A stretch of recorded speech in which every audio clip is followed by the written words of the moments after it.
Hello everyone, welcome to the channel, and in today's video we'll learn how to create an Office 365 group and from which places we can create them. So firstly, let's navigate to Office 365 Admin Center and then open this Teams and Group section.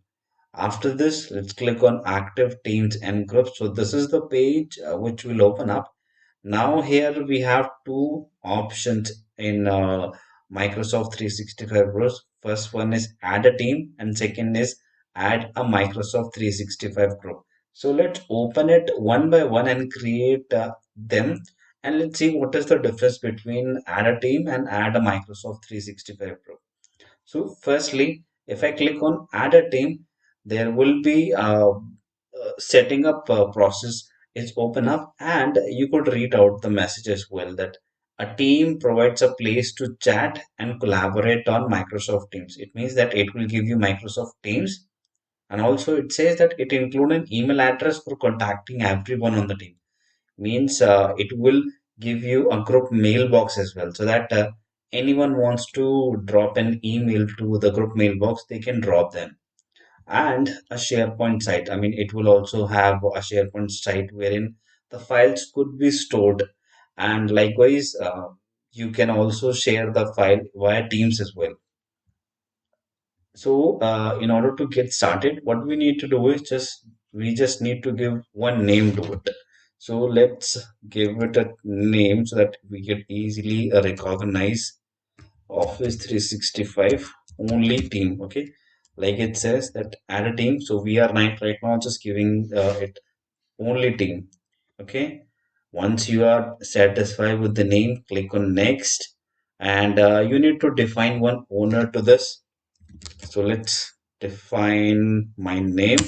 I've added myself as the owner. However, the primary owner would remain the email address of this particular group. So I'll show you later on what I mean by that. I'll click on next. I don't want to add a member right now, but you can always go ahead and add members to this group any time you want. Let's click on next, and we need to give a name, email address to it. So let's give Office 365 only team. So this is the address I want, and I'll tell you later on that what is the difference between a public or a private. So I will not touch the setting for now. I'll click on next. So this is the review page wherein I can review the settings of all of this particular group, and once I am done, I click on add team. So the team is getting added to Office 365 portal.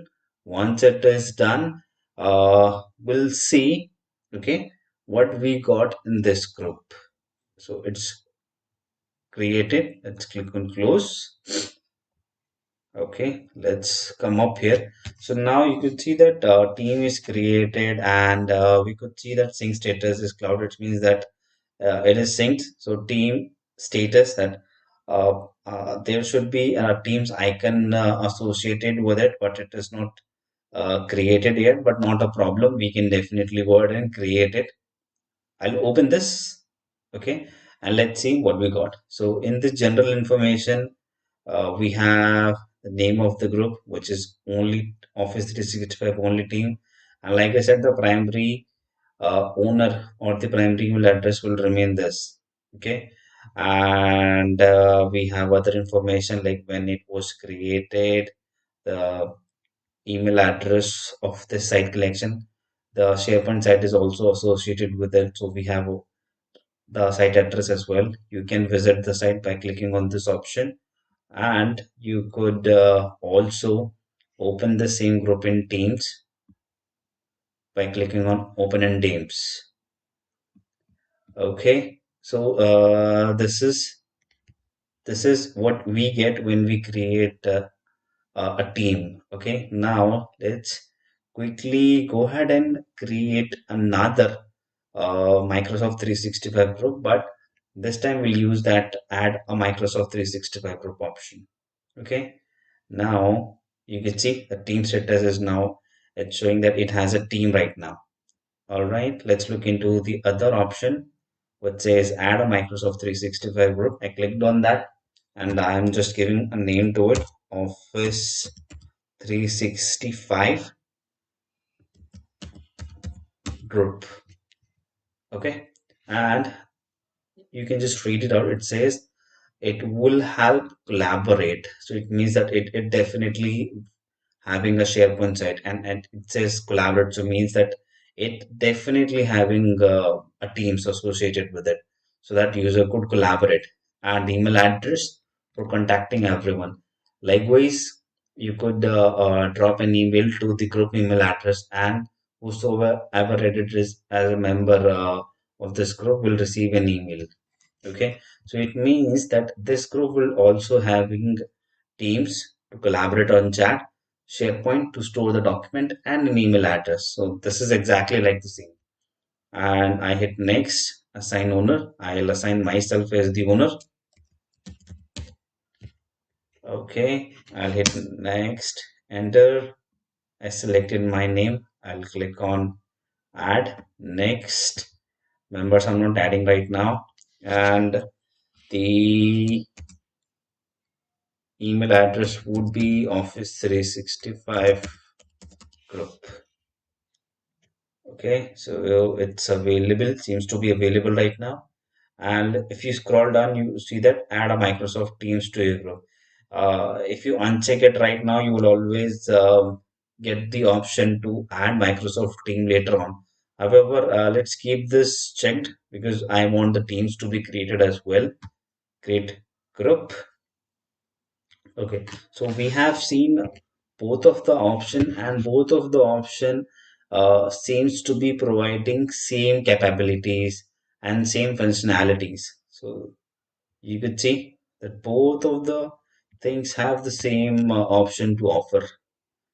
Okay, but if you remember, there was one particular area wherein we were adding owner, there was another option to create a teams or not. So by default, by default teams will be created, but in this option we could unselect that particular option and teams will not be created. Okay, I'll just show you quickly. Okay, so now I have two Office admin centers side by side. So I will open this, add a team, and in this window, I will add a Microsoft 365 Pro. I'll be using this option. So let's quickly do the testing. It will be only team, okay, and it will be Office 365 Pro. So let me quickly show you what is the main difference between them. Okay, I'll hit next on both of the browsers. Next, I will be adding me as the primary owner. Next, okay, let me select myself.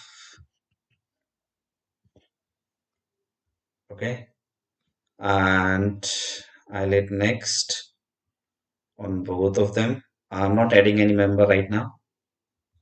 Okay, and and now this is the page I was talking about.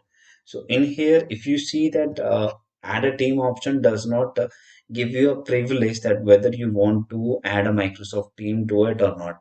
But on the other hand side, if you select Office 365 Pro, it gives you a privilege that whether you want to create a team for this or not at the time of creation only. However, you can add it later on. Okay, so this is the one of the key difference between them, and